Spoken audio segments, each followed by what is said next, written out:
సద్గురు సాయినాథ్ మహారాజ్ की जय। సాయినాథ్ మహారాజ్ की जय అన్న। నాథ్ మహారాజ్ की जय సాయి। జై అన్న జై।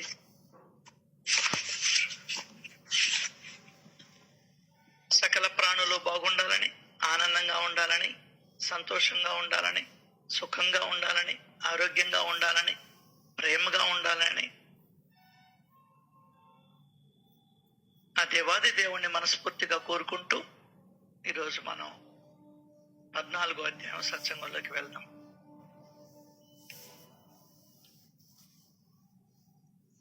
ప్రపంచంలో సుఖంగా ఉంటూనే సావధానంగా మానవ శరీరాన్ని తప్పక సార్థకం చేసుకోవాలి। సుఖంగా ఉండాలి। సుఖం ఎప్పుడు వస్తుందంటే కోరికలు లేని స్థితిలో సుఖం అనుభవిస్తాం। నిద్రపోయేటప్పుడు మనకు కోరికలు ఉండవు కాబట్టి సుఖంగా ఉంటారు। సినిమా చూస్తున్నప్పుడు కోరికలు ఉండవు, సుఖంగా ఉంటది। నాటికలు చూస్తూ ఉన్నప్పుడు కోరికలు ఉండవు, సుఖంగా ఉంటది। సచరిత్ర వింటూ ఉన్నప్పుడు, భారత భాగవతాది విషయాలను వింటూ ఉన్నప్పుడు కోరికలు ఉండవు, సుఖంగా ఉంటది। అసలు లౌకికము అంటేనే కోరికలు, తాపత్రయాలు। సో నువ్వు సుఖంగా ఉండు। నార్మల్ గా నీ పనులు నా పనులు నేను చేసుకుంటూ వెళ్తాం। మన పనులను ధర్మంగా నిర్వర్తించడమే భగవంతుడు అంటే। అసలు అది చేయడం లేదు కాబట్టి ఈయన ఆశ్రయించాం। ఇప్పుడు సచేతంతా చెప్పింది ఊళ్ళో వలస వద్దు, ఇంకొకటి వద్దు, ఇంకొకటి వద్దు, ఇంకొకటి వద్దు। వాటికి దేవుడితో ఏం పని? బాబానే చెప్పాడు, అసలు నువ్వు జోషుబోవా, నా దగ్గర పర్మిషన్ ఎందుకు నీకు? ఏ కోరికలు లేకుండా నువ్వు వచ్చావు ఇక్కడికి, థ్యాంక్ యూ బాబా, నా పర్మిషన్ నీకు అవసరం లేదన్నాడు, ఒకటే మాట। అట్లా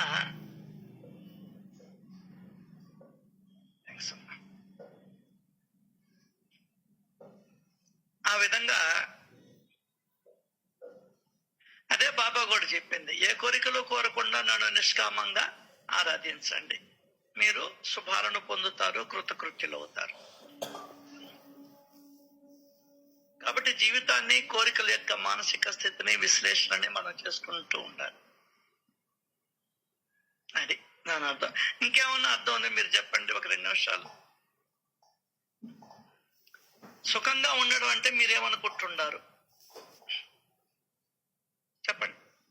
ఇంతలోపల నేను టీ తాగుతామని నా బాధ నాది। నేను ఏమనుకుంటే అది జరిగిపోతూ ఉంటే సుఖంగా ఉంది అనుకుంటారు సార్। అది నేను ఏమనుకుంటే అది నాకు జరగాలి, అదే సుఖం, నా సుఖం అది।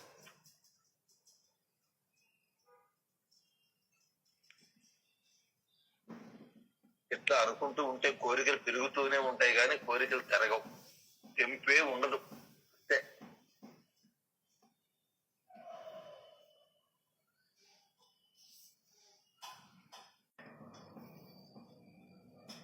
ఆయన స్మరణలో ఉండటం, ఆయన చింతనలో ఉండటం, ఆయన ప్రేమను పదే పదే పదే పదే గుర్తు తెచ్చుకోవటం, ఆయన నుండి పొందిన నిజమైన ప్రేమను, మేలును పదే పదే గుర్తు తెచ్చుకోవటం అంటే ఎంత ఆనందంగా ఉంటుందో, ఎంత ఆనందంగా ఉంటుందో అది।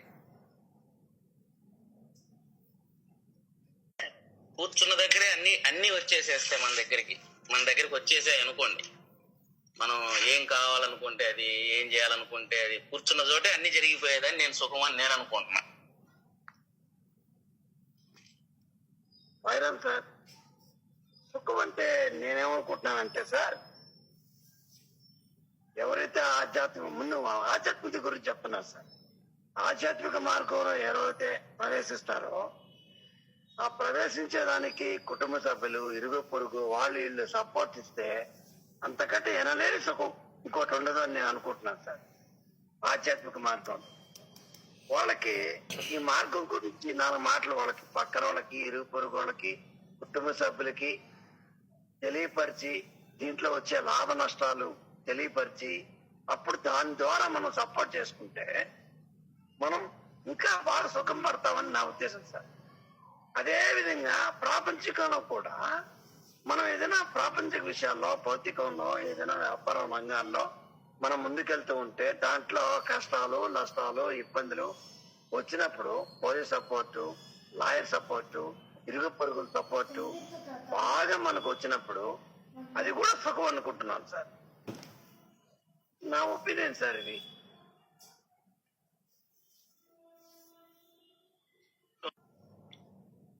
మనసు ఎప్పుడు ప్రశాంతంగా ఉంటుందంటే ఆలోచన తరంగాలు లేకుండా ఉన్నప్పుడు. మెయిన్ అది కారణం. జరిగేదే జరుగుతుంది. నువ్వు ఎంత చేసినా ఎప్పుడు, అది కూడా ఒకటి గుర్తుపెట్టుకోవాలి మనం, ఎప్పుడు ఎక్కడ ఏది జరగాలనో అదే జరుగుతుంది. ఈ లోపల జరగదు. అవతల వాళ్ళ మనసులో, యువతల వాళ్ళ మనసులో మారితే తప్ప. మనం వచ్చింది మన మనసులను మార్చుకునేదానికి. దానికని అంటాడు ఒక్కొక్క మాట, చెవుడు లేకున్నా విననటువంటి వాడు మూర్తి భవించిన మందమతి అంటాడు. అంతే. చెవుడు ఉందా? నాకు లేదు. అయితే వినాలి. సత్పురుషుల కథల్ని లేదా సద్గ్రంథాలని వినాలి. లేకుంటే మందమతి, మూర్తి భవించిన మందమతి, రాసిపోసినటువంటి మూర్ఖుడు అని అర్థం.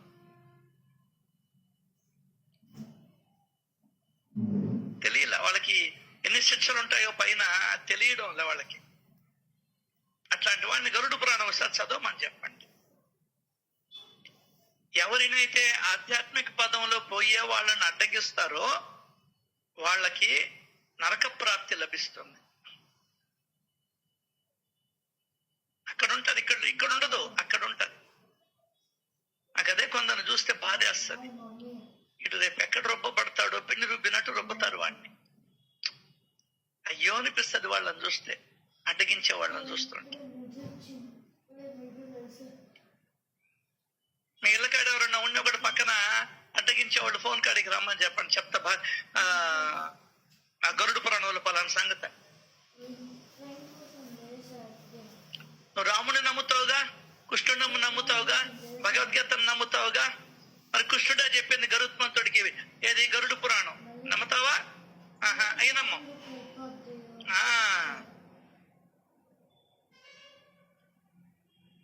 వాళ్ళని నమ్మినప్పుడు ఇది నమ్మవా?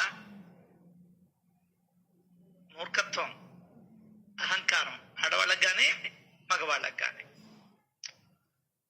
అసలు ఆధ్యాత్మికత అంటే అహంకారాన్ని వదిలేయడం. దానికన్నా తల వెంట్రుకలు ఇచ్చే సాంప్రదాయం తిరుమలలో, అది పోయింది లాస్ట్కి. అహంకారం తొలగించుకోవడం. ఓ నా జుట్టు ఎంత పొడవుగా ఉంది చూడు, పాము మెలికల్లాగా ఉంది. ఉంది, ఏం లాభం? బుర్ర ఉంటాయి కదా లోపల. నిజమే, పాము మెలికలే. నీ కాలికి తగలుతుంటది జడ. అవును, ముగ్గురిని ఇబ్బంది పెడుతుంటావు, అతన్ని ఇబ్బంది పెడుతుంటావు. ఇంకెందుకైతే వాళ్ళు లాస్ట్ గా చూసి ఆ జడతోనే వేసేస్తాడు నీకు ముడి మెడకి. నువ్వు మురిసిపోయిందే నీకు గుద్దిబండ అవద్దు లాస్ట్కి. తెలియదండి మనకు, మూర్ఖులం. ఒకటే తెలుసు, మనుషులకే తినడం, తొంగవడం, సంపాదించుకోవడం. నిన్నటిదాకా మనం అట్టే బతికాం కదా, ఇప్పుడు కూడా అట్టే బతికితే బాబా దగ్గరకు వచ్చిన తర్వాత వేస్ట్, అనవసరం. ఇంట్లో కూర్చోవచ్చు, బొబ్బవచ్చు హాయిగా.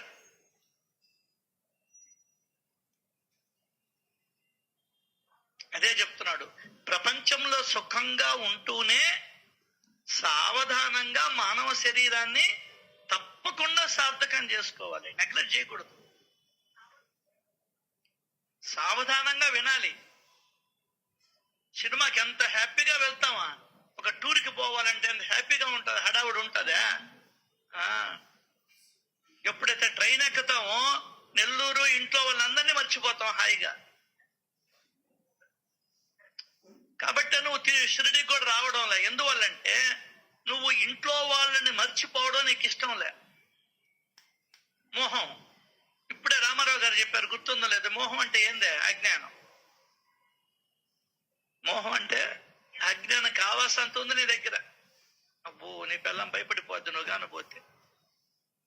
ఏమిలే, అందరూ అట్టే ఉంటారని కాదు. నువ్వు పోయినా నేను పోయినా ఎవరి పాటికోళ్ళు బతుకుతారు. మనం మాట్లాడుకునేది జీవిత సత్యాలని. ఇక్కడ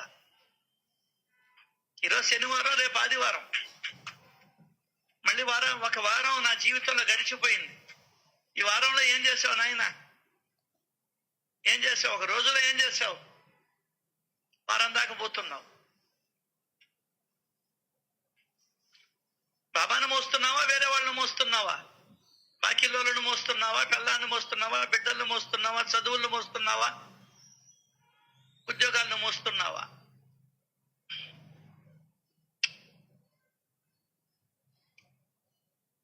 అదే చెప్తాడు రామకృష్ణ పరమహంస. కప్ప బొరిలో ఉండి బావిలో ఉండి ఇదే నా ప్రపంచం అనుకుంటాదంట. ఇంకా ప్రపంచమే లేదనుకుంటాదంట. ఎప్పుడైతే గురువు అంజనం వేశాడో కళ్ళల్లో, అప్పుడు తెలుసుకుంటాదంట. ఆ సత్సంగం మనకు అక్కడ అంజనమే సత్సంగం, మంచి మాటలు.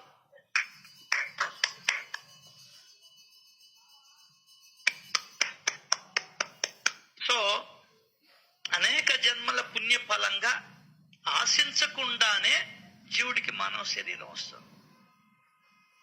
మనం ఆశిస్తే రాలా, ఆయన ఇస్తే వచ్చేది. అంతెందుకు, నువ్వు ఇంట్లో నువ్వు ఏదైనా అనుకుంటే జరుగుతుందా? ఎవరికీ జరగదు. అది లెక్క. ఒక శక్తి ఆడిస్తుందని నీకు అర్థం కావాలా. ఉన్నట్టుండి జ్వరంతో పడిపోతావు, ఉన్నట్టుండి మోషన్స్ వచ్చేస్తాయి, ఉన్నట్టుండి కళ్ళు తిరుగుతాయి, ఉన్నట్టుండి రక్తం బ్లాక్ అయిపోద్ది, ఉన్నట్టుండి పక్షవాతం వస్తుంది. ఒక మహాశక్తి పనిచేస్తుంది అనేటువంటి ఎరుకులోకి నువ్వు రావాలా, దేవుడి ఎరుకులోకి కాదు. ఉన్నట్టుండి నువ్వు రైలు కింద కూడా వెళ్ళిపోతావు. తెలియదు ఎప్పుడు ఎక్కడ ఏ విధంగా జరుగుతుందో తెలియదు. ఎంతమంది రైలు ఎక్కబోయి కింద పడి చనిపోయిన వాళ్ళు లేరా?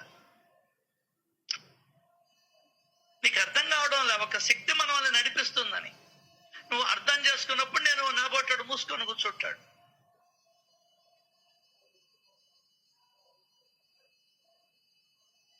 నువ్వు అనగలగాల.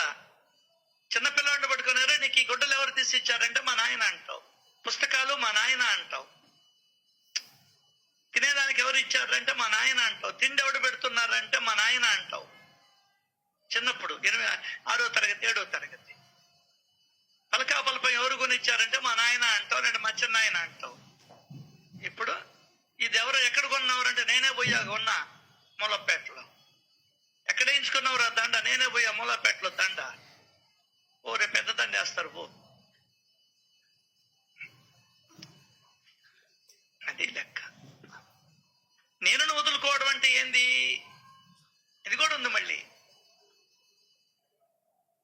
కాదు, నీ వల్ల ఏమీ కావడం లేదు, మొత్తం భగవంతుడు చేస్తున్నాడు రప్పించోడా అని తెలుసుకోవడం నేను వదులుకోవడం అంటే.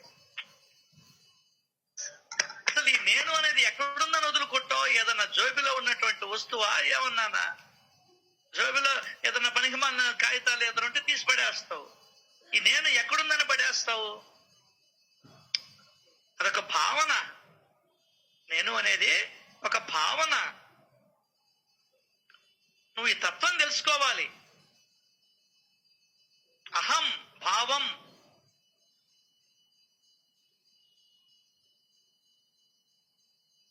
ఈ నేను అనే భావన తీసేసేయాలి నువ్వు. అంతా నేను చేస్తున్నాను, సరే అంతా నువ్వే చేస్తున్నప్పుడు నీరసం వచ్చి పడిపోయినప్పుడు లేకూడదా? నువ్వే చేస్తా ఉంటే, నువ్వే చేస్తూ ఉంటే గడ్డం పెరగబాకని చెప్పొచ్చుగా. నువ్వే చేస్తూ ఉంటే బాబాలాగా మన ద్వారా మూసుకోమని నువ్వు చెప్పగలవా? ఎటా మూసుకొని ఉంది లేదు, తెలుసుకుంటే కదా. అసలు ఎవడికి వస్తుంది సక్రమంగా? దొడ్లోకి పోగానే ఎవరో ఆయనలాగా నేను ఆయన ఇంటర్వ్యూ చేస్తుంటే 2 seconds అంట. ఎవరు మంత్రి గారు పోయేది ఓన్లీ 2 seconds అంట. నేను లెక్కేసుకున్నా 20 minutes అంట. ఆయన 2 సెకండ్స్ లో పొట్ట ఖాళీ అయిపోద్ది. నువ్వు 20 నిమిషాల్లో ముక్కి లోడినా కూడా నీకు ఇంకా లోపలంటే ఉంది. అది అబ్బాబ్బే నిజం చెప్తుంటా. నేను ఒకరింటికి పోయి లోడ్ వచ్చా, పాపం పెద్ద ఆయనకి, బ్రాహ్మణ్స్ ఆయన నా పరిస్థితి ఇది అంటే ఇనుమా ఇచ్చి ఇంకా రాకుంటే లోడేసి వచ్చా. ఏం చేస్తాం, ఏదో అడిగాడు పెద్ద ఆయన, తండ్రి లాంటి వాడు.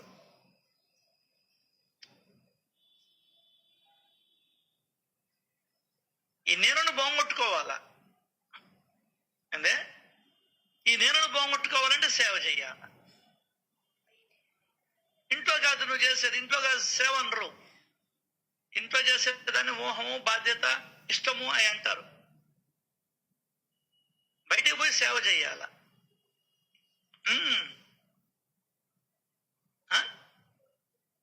నేను పోవాలంటే సేవ చెయ్యాలి. అదిగో వాళ్ళ గ్రంథం నేర్పించింది ఎవరికి, సిక్కులకి. కోటీశ్వర్లు 100 కోట్లు 200 కోట్లు ఉంటాయి. వాళ్ళు వచ్చి మనం చెప్పులు వదిలేసిపోతే ఆ చెప్పులు శుభ్రంగా తుడిచి ర్యాకుల్లో వరుసగా పెడతారు. అదే నువ్వు గానైతే వేరే వాళ్ళు చెప్పులు నువ్వుకొని వస్తావు.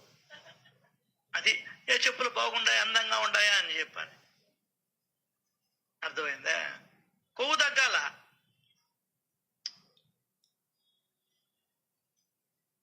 ఇవన్నీ చాలా ఉన్నాయి ధర్మసూత్రాలు, సూక్ష్మాతి సూక్ష్మమైన విషయాలు ఇవన్నీ కూడా. ఆలోచిస్తాయి కదా, ఏం పెద్ద పుడింగం అని. ఏముందయ్యా నీ దగ్గర గోషిపాత, ఒక్క రోగం వస్తే నీ ఇల్లు వాకిలి మొత్తం అయిపోద్ది. అర్థమైందా? ఇంట్లో ఉండే 2 ఆడపిల్లలకి పెళ్లిళ్ళు చేసేటప్పటికి నీ ఇంట్లో ఉన్నటువంటి బంగారం, డబ్బు, నగలు అన్ని గాలి కొట్టుకుపోతాయి. అది వాళ్ళు నా కలరుగా నుండి ఇంకా చెప్పబడలే, వాళ్ళనే చెప్తాను, లేవు లేపుకోబోమ్మా. ఎందుకు అహంకారం అంట? ఈ సత్యాన్ని తెలుసుకునేదానికే సత్సంగం. సత్సంగంలో సత్యాన్ని చెప్పమనండి.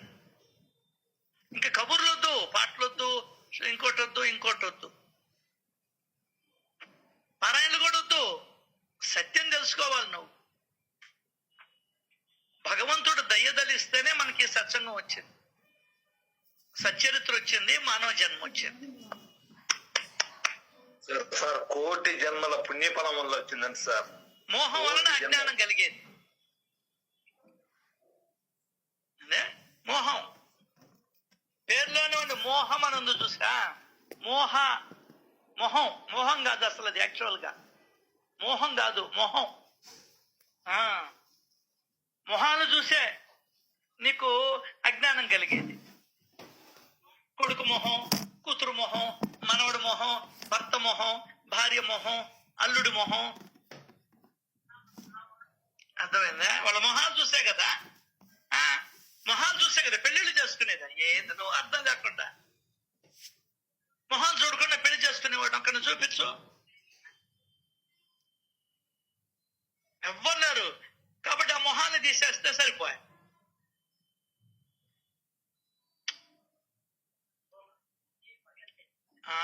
అది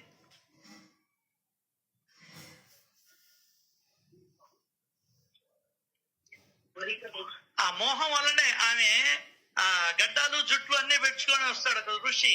ఆమె పడక గదిలోకి అసహించుకుంటది, కళ్ళు మూసుకుంటది, జుగుప్సగా ఉంటది.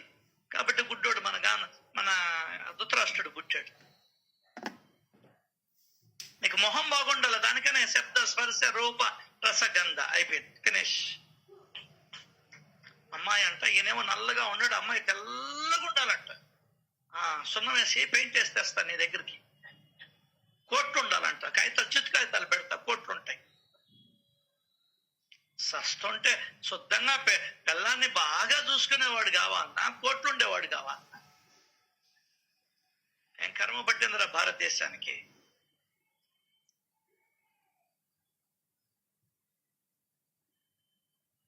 ఆడవాళ్ళలో యూనిటీ లేదు. మీరు ఎదురు డబ్బులు ఇస్తేనే మేము పెళ్లి ఇస్తాం, మా అమ్మాయిని ఇస్తాం అన్న దమ్ము ఎవరికి లేదు. ఉంటది ఇంట్లో, ఇబ్బంది లేకుండా ఉంటది. నాకంత జ్ఞానం లేదు అప్పుడు. ఆ,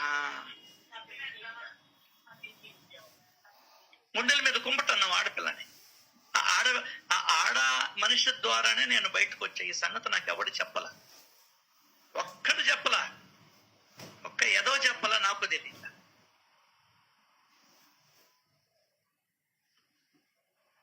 అది డబ్బు డబ్బు డబ్బు డబ్బు డబ్బు డబ్బు.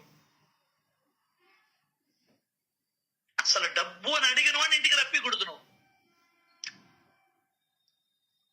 వాడికి కుష్టి వ్యాధి ఉన్నట్టు లెక్క. మనతుంటది, మీకు తెలుసు. నాకు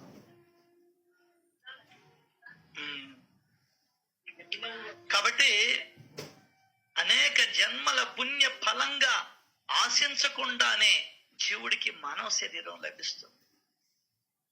శరీరంలో పరమార్థాన్ని తెలుసుకున్న వారు అదృష్టవంతులు. అంటే మిగతా వాళ్ళంతా దురదృష్టవంతులు. కోట్లు ఉండొచ్చు, దురదృష్టవంతుడివే. ఇల్లు వాకిళ్ళు ఉండొచ్చు, దురదృష్టవంతుడివే. బంగారు ఉండొచ్చు, నీ అంత నువ్వు దురదృష్టవంతుడివే. కార్లు ఉండొచ్చు, నువ్వు దురదృష్టవంతుడివే. ఎందువలంటే పరమార్థాన్ని తెలుసుకోలేకపోయావు. నీ తండ్రిని నువ్వు తెలుసుకోలేకపోయావు, నీ తల్లిని నువ్వు తెలుసుకోలేకపోయావు, నిన్ను నడిపించేవాడిని తెలుసుకోలేకపోయావు. ఇంతకన్నా దురదృష్టం ఉంటుందా? ఇంతకన్నా అన్యాయం ఉంటుందా ఈ ప్రపంచంలో? దానికన్నా కదా శ్రీరామ్ సార్ మన వాళ్ళందరినీ అబద్ధాల కోర్లు అన్నాడా? అటువంటి వాళ్ళు ఒక్కరే పుడతారు ఈ భూమి మీద. సత్యం చెప్పేవాళ్ళు ఒక్కడే పుడతాడు, అంతే. నూటికో కోటికో.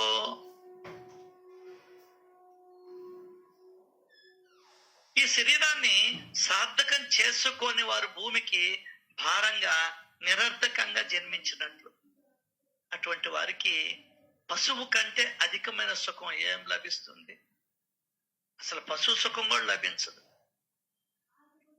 ఆహార, నిద్ర, భయం, 5 వీటికంటే వేరే దేనిని ఎరుగని నరులు ఎవరో తెలుసా? కేవలం కొమ్ములు తోకాలేని పశు సమానం. ఏంది?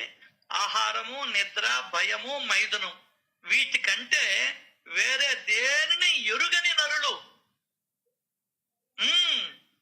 ఏమి తెలియలే నాకు నిన్నటి దాకా. తిన్నామా, పడుకున్నావా, లేచామా, సంసారం చేసామా, వ్యాపారం చేసామా, ఉద్యోగం చేసామా, డబ్బులు సంపాదించుకున్నావా, కూడబెట్టామా, అక్రమంగా సంపాదించామా, సక్రమంగా సంపాదించామా, పడుకున్నావా, నిద్ర లేచామా. వీటికంటే వేరే దేనిని ఎరుగని నరులు అంటే 100కి 99.9 పశువులే. చెప్పేస్తాడు, భలే తిడతాడయో నువ్వేమో. నేను మా పెదనాయన అనుకున్నా ఫస్ట్ లో. ఇప్పుడు చూడు నన్ను ఏమన్నాడు.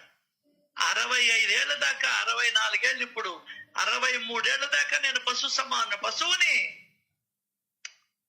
ఆ పశువులన్నా నేను పాలు ఇచ్చాయి, నేను అది కూడా ఇవ్వాల. ఇవన్నీ నీ లోపలికి వెళ్ళాలి. ఆహారము, నిద్ర, భయము, మైదునం. ఇప్పుడు కానీ ఆయన కానీ ఉంటే ఆయన మీద కేసేసి ఉండేవాళ్ళమ్మా. నన్ను అంటావా? నా మీద కూడా కేసులు వేస్తలా మీరా?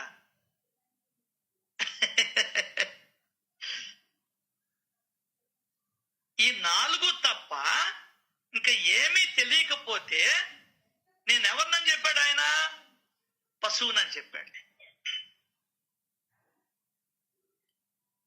సో ఈ శరీరంలో పరమ అర్థాన్ని తెలుసుకున్న వారు అదృష్టవంతులు. మన దగ్గర డబ్బు లేకుండా ఉండొచ్చు, ఇల్లు వాకిలు లేకపోవచ్చు, భార్యాభర్త లేకపోవచ్చు, బిడ్డలు లేకపోవచ్చు. అర్థం కాలా? ఎంత అదృష్టవంతులు మనమా? మనం ఎంత ఒకరి పంచన ఉండొచ్చు, మనంత అదృష్టవంతులు ఈ ప్రపంచంలో ఎవరు లేరు. డిగ్రీ లేకపోవచ్చు, పెద్ద పెద్ద ఉద్యోగాలు లేకపోవచ్చు, పెద్ద పెద్ద నగరాలు లేకపోవచ్చు, కానీ నా లాంటి అదృష్టవంతుడు ఇంకొకడు ఉంటాడు ఈ ప్రపంచం. పొంగు రావాలి నీకు. ఇప్పుడు తెలుసుకున్నా నేను కాబట్టి 3 పూట్ల, 2 పూట్ల, 4 పూట్ల కాబట్టి ధ్యానమో లేకుంటే పారాయణం లేదంటే వినడమో చేస్తూ ఉంటారు. ఎవరికి వాళ్ళు నిర్ణయించుకోవాలి. నువ్వు పశువుగా బతకాలనుకుంటున్నావా, పరమార్థాన్ని తెలుసుకోవాలి. రెండింటిలో ఒకటి తెలుసుకో. రెండు కావాలంటే కుదరదు. తెలుసుకో. నువ్వు గొప్పదైన ఈ మానవ జన్మ వల్లనే భగవద్భక్తిని సాధించగలగడం. ఏందే సాధించాలి భగవద్భక్తిని అంటే ఏంది? భగవంతుని గురించి క్షుణ్ణంగా తెలుసుకోవాలి. ఏందే ఎవరు భగవంతుడు, ఎక్కడుంటాడు, ఏ విధంగా ఉంటాడు, ఆయన పనులేంది, ఆయన కర్తవ్యాలేంది, మొత్తం ఆయన డీటెయిల్స్ తెలుసుకోవాలి. పిల్లవాడి డీటెయిల్స్ తెలుసుకుంటా మనం విచారిస్తాం. మళ్ళీ ఏమయ్యా వాడు 10 కోట్లు ఉందన్నాడు, నిజమేనా అని అడుగుతాం. మొన్న మా బంధువులు అయితే 40 కోట్లు ఉన్నాయంటే చూపించమన్నారు పత్రాలు. ఆ బ్యాంకుల్లో ఉన్నాయా? 40 కోట్లు ఉన్నాయి. ఒక ఇల్లు 40 కోట్లు చేస్తుంది అనుకో, అది తీసుకుపోయి బ్యాంకులో 38 కోట్లు తెచ్చేసి ఉంటావు. ఇంకేంది నీ దగ్గర ఉండేది బొక్క ఆస్తే. అర్థం కాల? మొన్న పత్రాలు చూపించమంటే వాళ్ళు పత్రాలు చూపించారండి. కర్మ కర్మ అంటే ఇదే, ఇంకేట కాదు. అర్థం కాల? తప్పులే. మగవాళ్ళు అబద్ధాలు ఆడుతున్నారు. ఒకడుండి నాకు 1,00,000 జీతం అన్నాడు, తీరా చూస్తే అసలు వాడికి ఉద్యోగం కూడా లేదు. ఒక్కరు చేసిన దానికి తప్పుకి అందరూ బలి అవుతున్నారు. ఒక్క చీమ గుట్టింది నిన్ను, మొత్తం చీమల్ని కిరసాలు పోసేసావు నువ్వు. ఒక్క ఈగ గుట్టి, ఒక్క దోమ గుట్టింది, నువ్వు బ్యాట్ ఎత్తుకొని మొత్తం ఆడిచ్చేసావు. అంతే. అప్పిస్తే ఇప్పుడు ఇవ్వడంలే, కాబట్టి మంచోడికి పుట్టడంలే, చెడ్డోడికి పుట్టడంలే. గొప్పదైనటువంటి మానవ జన్మ వల్లనే భగవద్భక్తిని సాధించగలగడం. అదే సాధన అంటే. భగవద్భక్తి అంటే ఏంది? ఏంది? భగవంతుడి పట్ల ప్రేమ. ప్రేమ కన్నా గొప్పది భక్తిది. ప్రేమ భావ పరాకాష్ఠ భక్తి యోగం. మరి భగవంతుడి పట్ల ప్రేమ కలగాలంటే ఏం చెయ్యాలి? అసలు భగవంతుడు ఎవరు, ఎక్కడున్నాడు, ఏ విధంగా ఉన్నాడు, ఆయన క్రియలేంది, ఆయన కర్మలేంది, ఆయన ఏం పని చేస్తున్నాడు, గమ్మును కూర్చున్నాడా, ఏం చేస్తున్నాడు, మొత్తం విషయాలన్నీ నీకు అర్థం కావాలి. అది దీనివల్ల మనకు ఆత్మసాక్షాత్కారం.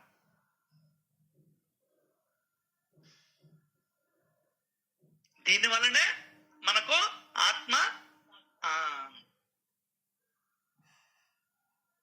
ఆత్మసాక్షాత్కారం కూడా ప్రాప్తిస్తాయి. 4 ముక్తులు ఏదో ఉన్నాయి, 4 ముక్తులు.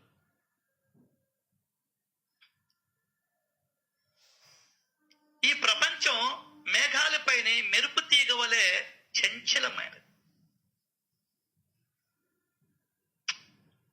మెరుపులు ఎంతసేపు ఉంటాయా? Just seconds. ఇక్కడ కాల రూప సర్పం కాటేసిన లోకులకు సుఖ గడియలు దుర్లభం. కాల సర్పం కాలాన్ని సర్పంతో పోల్చాడు. నిన్ను నన్ను అందరినీ మింగేస్తుంది.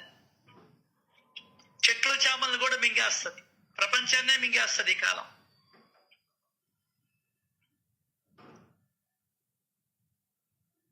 కాలసర్పం కాటేసిన లోకులకు సుఖ గడియలు దుర్లభం, ఆనంద గడియలు కష్టం.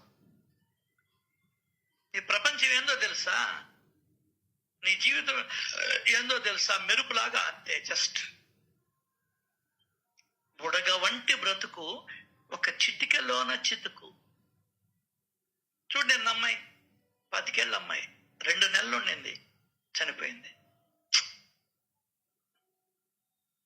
ఇవన్నీ మన మనసుకు పట్టించుకుంటూ ఉండాలి. మన జీవితాన్ని సార్థకం చేసుకుంటూ ఉండాలి. కనీసం 9 దాకన్నా, ఉదయం పెద్ద పనులు ఉండవు, 9 దాకన్నా కూర్చోగలగాలి, వింటూ ఉండగలగాలి, ఆలోచన చేస్తూ ఉండగలగాలి, పంచుకుంటూ ఉండగలగాలి.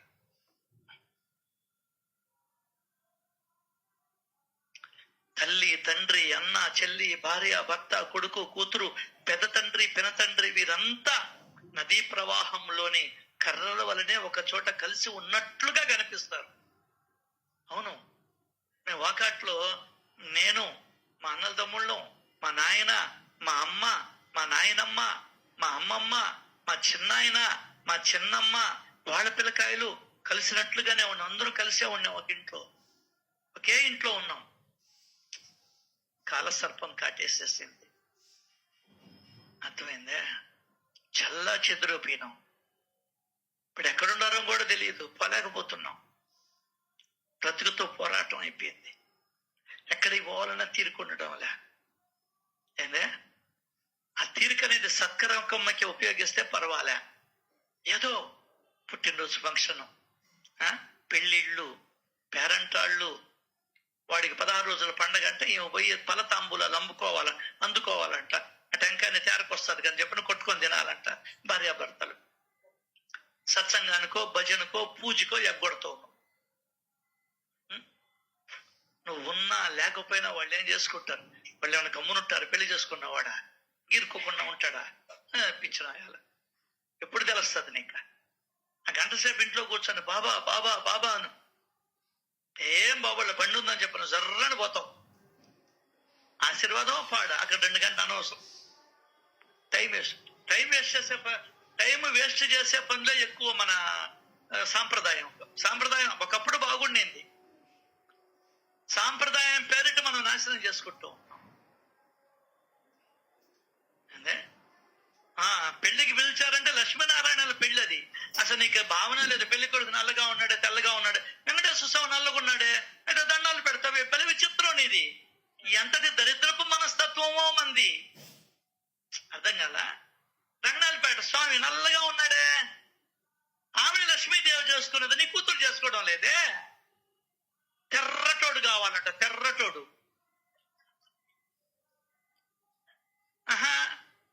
దేవుళ్ళని చూసి నీకు ఇంకా తెలివి రాలేదే. కృష్ణుడు నీలమేఘ శ్యాముడు, రాముడు నల్లగా ఉంటాడు. నీ చేతిలో ఉండే ఫోన్ కూడా నల్లగా ఉందే, నీ మొలతాడు నల్లగా ఉందే, మీ తల మీద ఉండే వెంట్రుకలు నల్లగా ఉందే. నిన్ను పడేశారా? నీ కూతురు మీ అమ్మోళ్ళ వెంట్రుకలు నల్లగా ఉన్నాయన్న. మొహం తెర్రగా ఉండాలంట. ఒక్కొక్కరి కోరికలు ఎట్లున్నాయో తెలుసు చూడు. కాబట్టి పెళ్లిళ్ళు కాకుండా అట్టే ఉండాలి. దేశ జనాభాని పెంచకుండా ఉండాలి. ధన్యవాదాలమ్మా.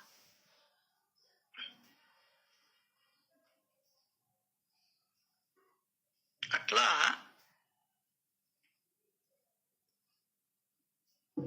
ఒక్కసారి వీళ్ళందరూ కలిసినట్టే ఉన్నాం. మా చిన్నాయన లేడు. మా ఊరు సాంప్రదాయం అదే అన్నాడు. అమ్మ వాడు నాకు తెలియదు. కట్ల మీద పెట్టారు. మా చిన్నాయన బండ పెట్టారు. పెద్ద రాయిని గుండెల మీద పెట్టారు. అక్కడ సాంప్రదాయం అంట. చెప్పేది నువ్వు. పెద్ద రాయి పెట్టారు. రాయి పెట్టి కింద మంట కాల్చారు. ఒక్కరోజు సేపటికి భయపడిపోయాను నేను. చిన్నప్పుడు ఆయన 2 కాళ్ళు 2 చేతులు పైకి వెళ్ళిపోయి ఉన్నాయి. పైకి లేయకుండా రాయి పెట్టారు. నువ్వు ఆసనాలప్పుడు 2 కాళ్ళు 2 చేతులు పైకెత్తేసి ఒక ఈపు మాత్రమే కింద కాంతది. అవునా? అట్లా లేచిపోయింది. భయపడ్డా నేను చిన్నప్పుడు కదా.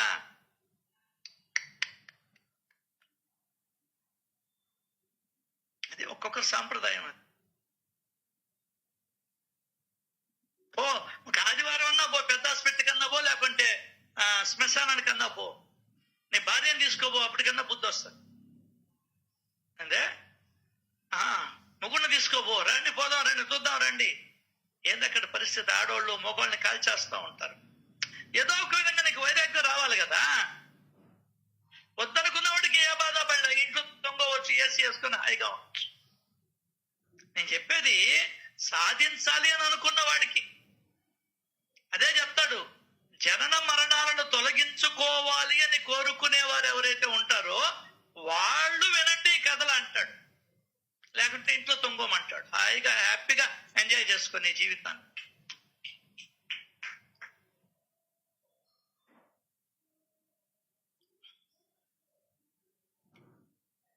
కలుసుకున్నట్లుగా ఉంటారు. అవి అలల తాకిడికి విడిపోయి మరలా కలుసుకోలేవు. అట్లాగే వీళ్ళు కూడా మనం ఎప్పుడు కలుసుకోలేరు ఇంక జీవితంలో. అదా అమ్మల్లారా, ఇంకా మనం కలుసుకునే అవకాశం లేదమ్మా. ఎటన్నా కలుసుకోవాలంటే ఇప్పుడే కలుసుకోండి. మీ బంధువులను, స్నేహితులను, సత్సంగ సభ్యులను. సత్యావనుకో, నువ్వు ఎట్టబోతావు, నేను ఎట్టబోతాను. ఎంత ఏడ్చినా గీ పెట్టుకున్నా అప్పుడు నగిలిన యాతనా శరీరం వచ్చేస్తుంది మనకు. ఏందే, ఎప్పుడైతే మనం చనిపోతామో సూక్ష్మ శరీరం వచ్చేస్తుంది మనకు. ఎక్కడ పెడతాడు? భయం భయం వేసిపోద్ది. నీకు జ్ఞానం ఉంది, అప్పుడు కూడా జ్ఞానం ఉంటుందండి. ఒరే ఒరే, బాబా నా కాలికి దారం కట్టాడు, నేనేం చేశాను? అప్పుడు అనుభవిస్తుంది నీ మనసు, నీ యొక్క మనసు. అబ్బబ్బబ్బబ్బబ్బా, ఎక్కడ పెడతాడు దేవుడు నన్ను? ఏందే, ఇంట్లో టెన్షను. పెళ్ళికొడుకు చూసిపోతాడా? వాడు ఓకే చెప్పాడో లేదు, ఓకే చెప్పాడో లేదు, ఓకే చెప్పాడో లేదు. పరీక్షల్లో మార్కులు వస్తాయి, నీట్ ఇటువంటి వాటిల్లో ఏ ర్యాంక్ వస్తుందో, ఏ ర్యాంక్ వస్తుందో. ఈ బాధలకి కోట్ల రెట్లు బాధ అనుభవిస్తావు నువ్వు. అర్థం కాలా? ఏమంటే అర్థమైందా వసు? ఎందువల్లంటే నీకు తెలియదు. అందులో నువ్వు కొత్త గొప్ప సచ్చరిత్రని వినుండవు. దానికన్నా నేను చెప్పేది, ఉంటే పూర్తిగా రా, లేకుంటే వెళ్ళిపో. సగం సాల్ నేత, సగం ఇంకొక నేత చేయబాక. ఏం లేదనుకో, నేను హ్యాపీగా చచ్చిపోతాను, హ్యాపీగా మళ్ళీ దాంట్లోనే తిరుగుతూ ఉంటాను. ఇప్పుడు అట్ట కాదు, ఇట ఆ మోహాలు వదల్లా. ఇప్పుడు ఏ జన్మ వస్తుందో తెలియదు. అర్థం కాలా? ఎట్లా అంటే సినిమా హాల్లో చూస్తుంటాం, దొంగడు ఎవరు నిలబెట్టా అంటారు అందరినీ. పిరేడ్ ఒకడు బిక్కు బిక్కుమంటుంటాడు, నన్ను చూసి ఈ పిల్ల గుర్తుపడతాదో ఏమో. సినిమాలో చూస్తుంటా మనం. అప్పుడు ఎట్టుంటుందో తెలుసా? దేంట్లో పెడతాడు, దేంట్లో పెడతాడు, దేంట్లో పెడతాడు. నీకు అర్థం కాదు. అప్పుడు మనం చేసిన పాపాలు గుర్తుకొస్తాయి. చేతులు గాలిన తర్వాత ఆకులు పట్టుకునే వెళ్ళాం. ఇది ప్రతి ఒక్క మనిషికి ఇది అర్థమవుతుంది. జంతువులకు అర్థం కాదు, దానికి అంత బుద్ధి లేదు. ఒక రకంగా అయ్యే మేలు దాన్ని అడిగితే ఈ దరిద్రానికన్నా. అప్పుడు నలగతావు. ఎట్లా నలుగుతావు తెలుసా? నీకున్నటువంటి వాళ్ళు, పిల్లలు, భార్య, బిడ్డలు, ధనము నీ కళ్ళెదుటే. ఒక కుటుంబం ఉంది, ఆయనకి 4 కూతుర్లు, 2 కొడుకులు, భార్య.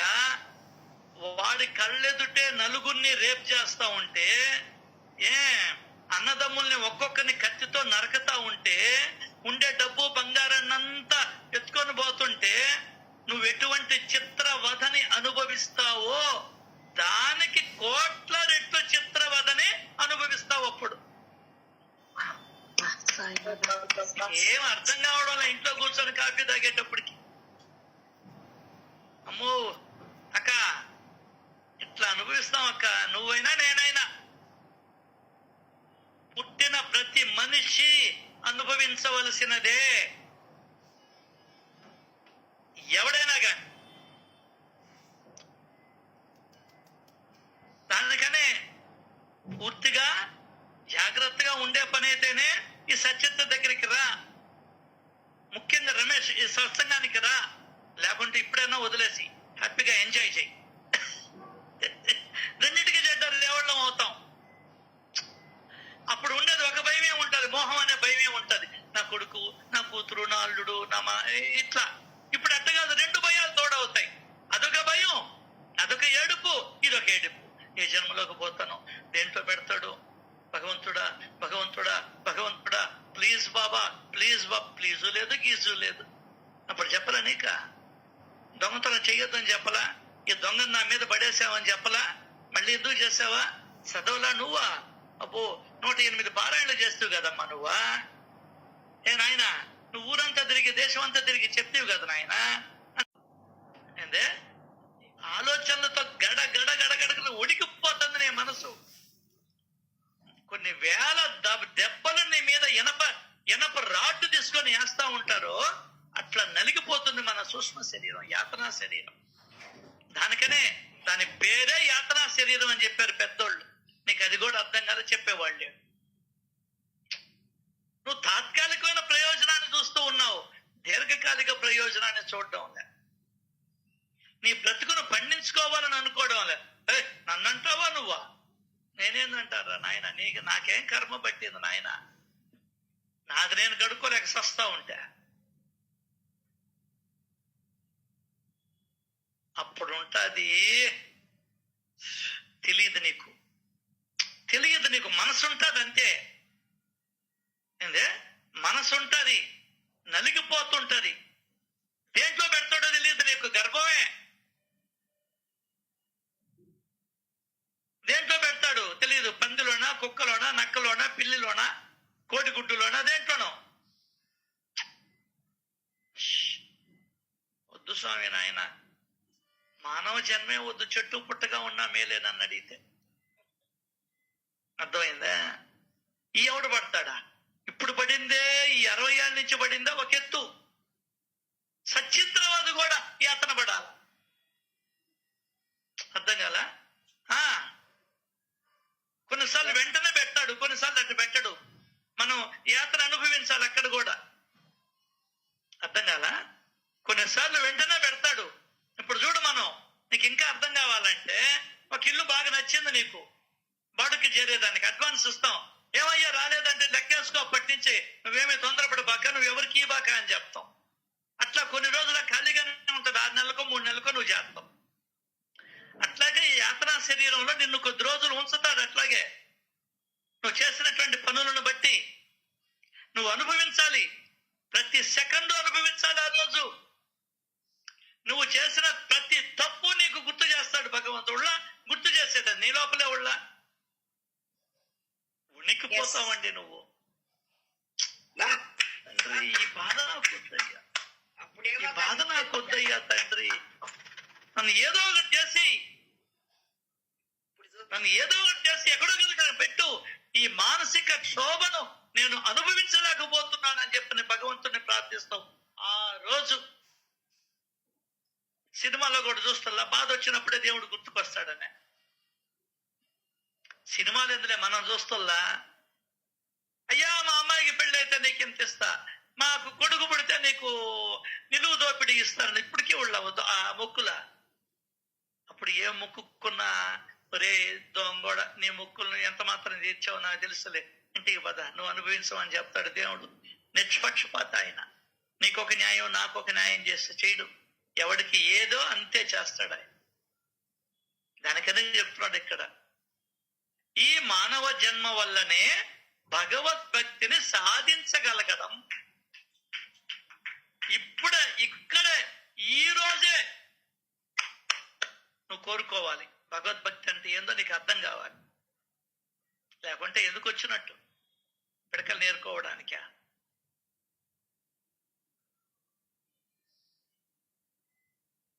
థ్యాంక్ యూ అన్న.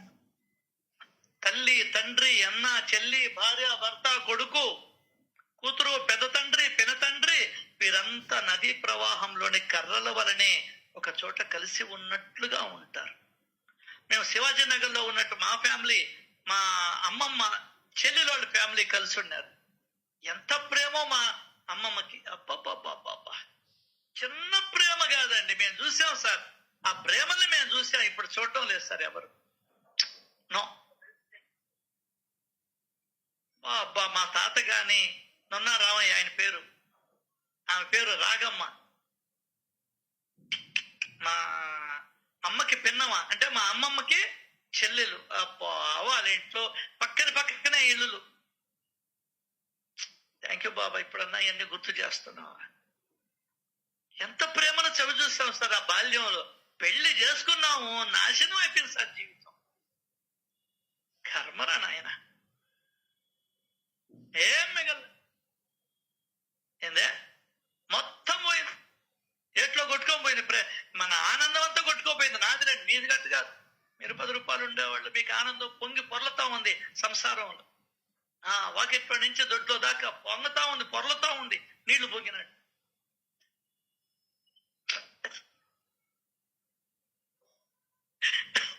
ఎంత ప్రేమతో ఉండేవో మేము. అబ్బా సాయి, జన్మ అంటూ ఉంటే వద్దు. ఒకవేళ ఉంటే పెళ్లి కాని జన్మి.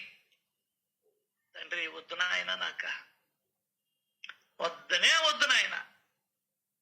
నువ్వు ఎట్టా జీవించావో నాకు కూడా అట్లాంటి బ్రతుకి హాయిగా ఉంటా. ఈ బాధలు, ఈ కన్నీళ్లు, ఈ కష్టాలు భిక్షాపాత్ర పెట్టుకుంటా హాయిగా, ఏమి ఇబ్బంది వద్దు బాబా. నిజంగా చెప్తున్నాను బాబా, ఇల్లే బాబా సాక్ష్యం. వద్దు నాయన ఈ జీవితం నాయన, వద్దు సంస్కారం వద్దు నాయన. నీకు వైరాగ్యం కలగాల, అంటే వైరాగ్యం కలగాలి. వైరాగ్యం కలిగేదానికి ఏర్పాటు చేసుకోవాలి నువ్వు.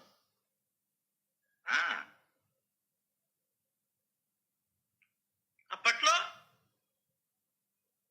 పెద్దవాళ్ళు నిర్ణయించుకునేవాళ్ళు, ఏమండి మన పిల్లకాయలకి పెళ్లిళ్ళు అయిపోయినాయి, 3వ వాడికి పెళ్లి అయిపోయింది, లాస్ట్ 2 కూతుర్లు 3 కొడుకులు. దించినాడు ఆయన ప్రపంచంలో ఇంకా జనాభాని. అంటే కోరికలంతా ఎక్కువకుండా ఆయన అర్థం కాల. ఇంకేం పని పట్టలే, దించినాడు, అయిపోయినాయండి, ఇంకే వెళ్దామండి అని భార్య అనేది. ఏందే, మనం ఎక్కడుంటామండి రేపు? పిల్లకాయలకి పెళ్లిళ్ళు అయిపోయినాయి, వెళ్ళిపోయారు.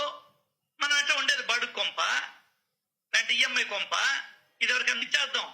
మనం ఎక్కడికి పోయి ఉందామండి? ఏం ఆశ్రమం అది? ఏం ఆశ్రమం అది? మన ప్రస్తుతం అని అప్పట్లో ఎత్తుక్కునేవాళ్ళు. అర్థం కాల. అవి చెప్పడం లే జనాలు టీవీలలో. సొల్లు కబులు చెప్పుకుంటే ఎర్రగా ఉన్నాడు, తెల్లగా ఉన్నాడు, రాముడు నీలమేఘ శ్యాముడు, పాటలు పడే పాల్గొడు. నీలమేఘ శ్యామ కోదండ రామ. నిజమే, ఆయనకి కోదండం ఎక్కువ పెడితే భయపడేది. నీ ఇంట్లో నీ పిల్లం కూడా భయపడకపోయినా, నీకు సిగ్గులే. నీ మొగుడు కూడా భయపడకపోయినా, నీకు ఏది లేదులే. మా మిమ్మల్ని కాదు తల్లి నాయన అని నా మీద వేసుకుంటారు మీరు. కోదండం ఎత్తుకుంటే సముద్రుడు పైకి వచ్చేస్తాడు, గజ్జ గజ్జ గజ్జ గజ్జ గజ్జ గజ్జ వణుకుతూ దండం పెట్టాడు. అసలు నీ కోపం వస్తే నీ కొడుకు భయపడుతున్నాడా? ఆయనకు అమ్మ సపోర్టుళ్ళ? నా కొడుకుని అంటావా? అయిపోయా, సగం అక్కడికే నువ్వు చచ్చిపోయినావు. 100కి 90 మంది 80 మంది మగోళ్ళు ఏదో బ్రతికేస్తున్నారు. ఏందే, అంటే నువ్వు నమ్మినా నమ్మకపోయినా ఇది సత్యం. ఎప్పుడో చెప్పాడు, నా చిన్నప్పుడు చెప్పాడు. చూపెల్లామే బెల్లమని తలచి రమేషు. కాబట్టి ఎగిరుకుంటా ఉన్నా. ఏం జీవితాలేండి, నాదొక జీవితం. ఏదన్నా బతుకుతున్నానంటే బాబా దగ్గరికి వచ్చిన తర్వాత ఒక 4-5 ఏళ్ల నుంచి అట్లా బ్రతుకుతున్నాం.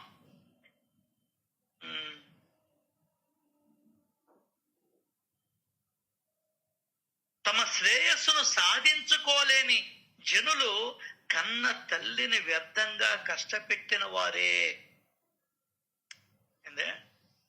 తమ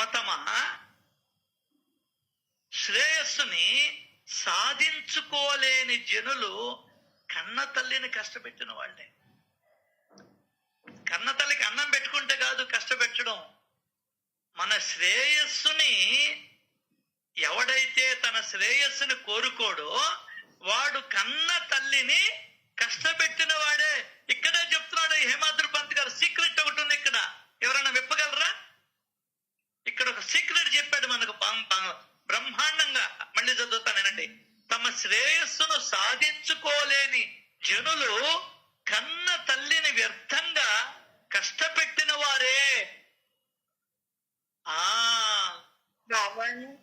కన్న తల్లి అంటే ఎవరు? మన సద్గురువు, మన బాబా లేదా దేవుడు, హృదయస్థానంలో ఉన్నవారు.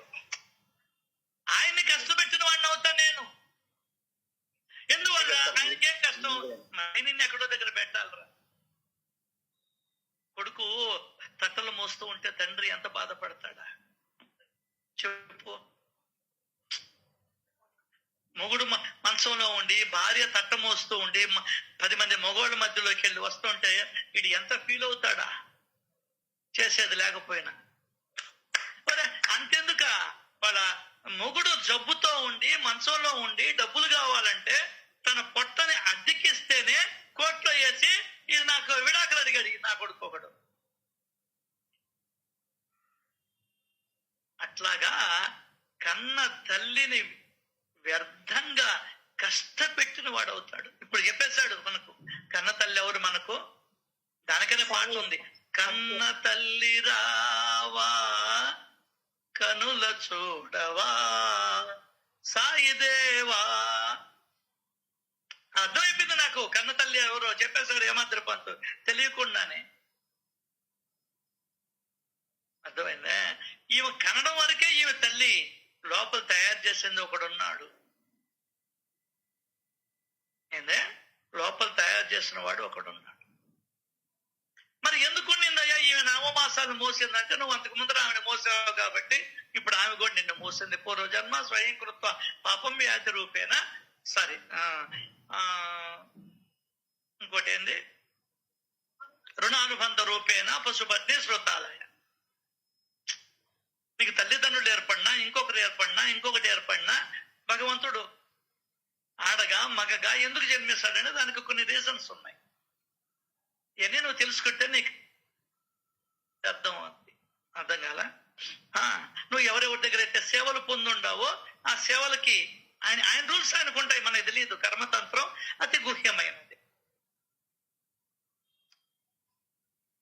సో ఈ విధంగా కన్న తల్లిని అనవసరంగా కష్టపెట్టిన వారే. సత్పురుషుల చరణాలను ఆశ్రయించకపోతే ఈ జన్మ వ్యర్థం. భగవంతుడా చాలయ్యా, నేను వ్యర్థం చేసుకోను బాబా, ప్లీజ్ బాబా కాపాడయ్యా. ఈ విషయంలో నన్ను అన్నిటికీ దూరంగా ఉంచు తండ్రి. కామ క్రోధ లోభ మోహ మద మాత్సర్యాలు నా దగ్గరికి రానికుండా చేయనాయన. మా మనసులు మార్చు నాయన. నిరంతరం నీ చింతన, నీ స్మరణ, నీ కథలు, నీ లీలలు, నీ మహిమలు, వీటిల్లోనే నా మనసు ఉంచవయ్యా. ఇంకేం వద్దు తండ్రి నాకు. ఏ కోరికలు వద్దయ్యా, ఏ ఆర్భాటాలు వద్దయ్యా, ఏ ధనమో వద్దయ్యా. నీ స్మరణతో చనిపోవాలయ్యా. ఈ కోత ఎప్పుడు వచ్చింది? సత్పురుషుని బాబాని ఆశ్రయించిన తర్వాత వచ్చింది. ఎంత మేలు చేశాడు నాకు భగవంతుడా. అసలు తెలుసుకున్నా చనిపోయేటప్పుడు ఎట్లా చనిపోవాలి? సద్గ్రంథ పారాయణ చేస్తూ, భజన చేసుకుంటూ, ఆయన స్మరణ చేసుకుంటూ, దానం చేస్తూ చనిపోవాలని నాకు నా గురువు చెప్పాడు. పుట్టిన తర్వాత ఎట్లా బతకాలో కూడా నా గురువు చెప్పాడు. అది చెప్తున్నాడు ఇక్కడ. సత్పురుషుల చరణాలను ఆశ్రయించకపోతే ఈ జన్మ వ్యర్థం. వేస్ట్. ఇంక నేను సచ్చరిత్రని అధ్యయనం చెయ్యకపోతే, పారాయణ చెయ్యకపోతే, శ్రవణం చెయ్యకపోతే, ఆయన గురించి తెలుసుకోలేకపోతే నా జన్మ వృధా ప్రయాస మాత్రమే.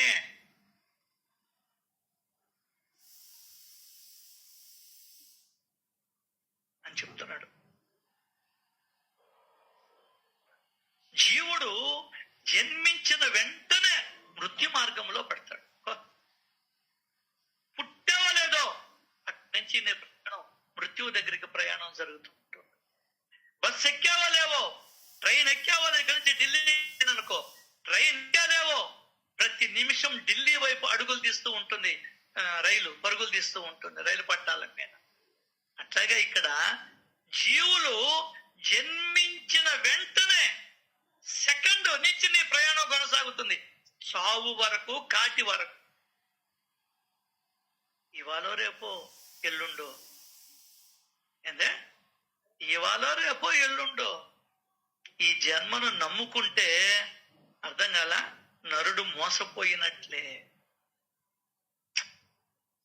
నేను నా జన్మనే నమ్ముకుంటే నన్ను నేనే మోసం చేసుకున్నట్టు. ఇంకా నేను ఇతరులను ఎందుకు నమ్ముతాను? నేను అసలు నన్ను నేనే నమ్ముకోవడంలే. అర్థం కాల, ఇతరులను ఎందుకు నమ్ముతాను? నేనా నమ్మను.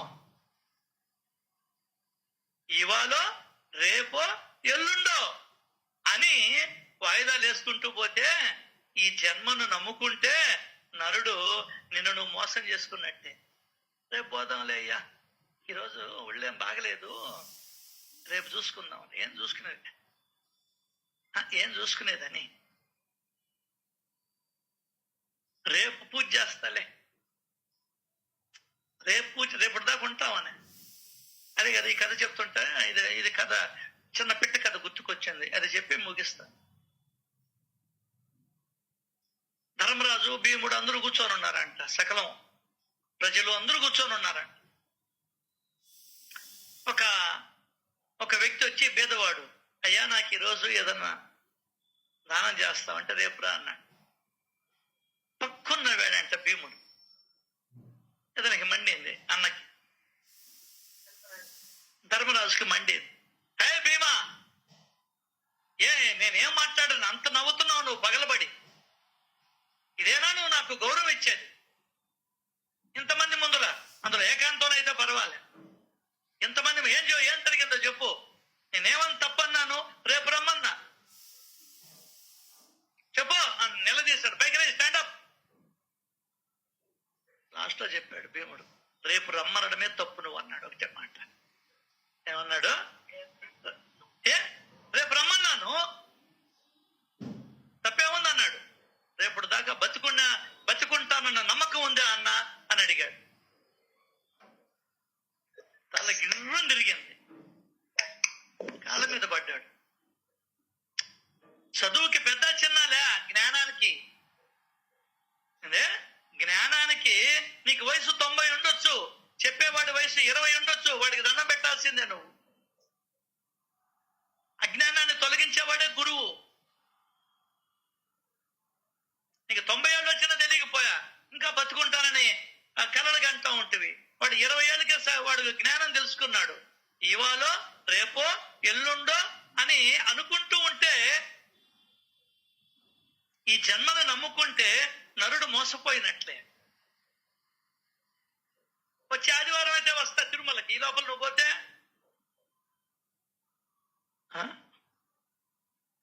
మామూలుగా పోతులు అప్పుడైతే వస్తా పొలాన్ దగ్గరికి. ఈ లోపల నువ్వు హాస్పిటల్కి పోవాలి కావచ్చు, కోమాలోకి వెళ్ళిపోవచ్చు, వెంటిలేటర్ మీద ఉండొచ్చు. నేను చూడలా. మోసపోయినట్లే. అందువల్ల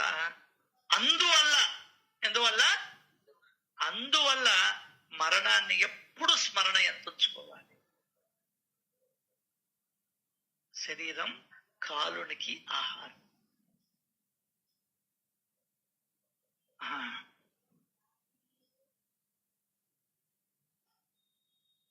ఇది ఈ ప్రపంచ లక్షణం. నీకే కాదు, ఈ ప్రపంచం యొక్క లక్షణం ఏంటంటే అందరినీ మింగేస్తా ఉంటారు. అందువల్ల అప్రమత్తంగా ఉండాలి. దేనివల్ల? అందువల్ల. వీటి వివరణ ఏందో రేపు వచ్చే సత్సంగంలో తెలుసుకునే ప్రయత్నం చేద్దాం. శ్రీ సచ్చిదానంద సమర్థ సద్గురు సాయినాథ్ మహారాజుకి జై జై జై. Thank you Baba. Thank you sir. అందరికి जय जय साईनाथ महाराज की जय. दरियान में साईनाथ महाराज की जय. साईनाथ महाराज की जय.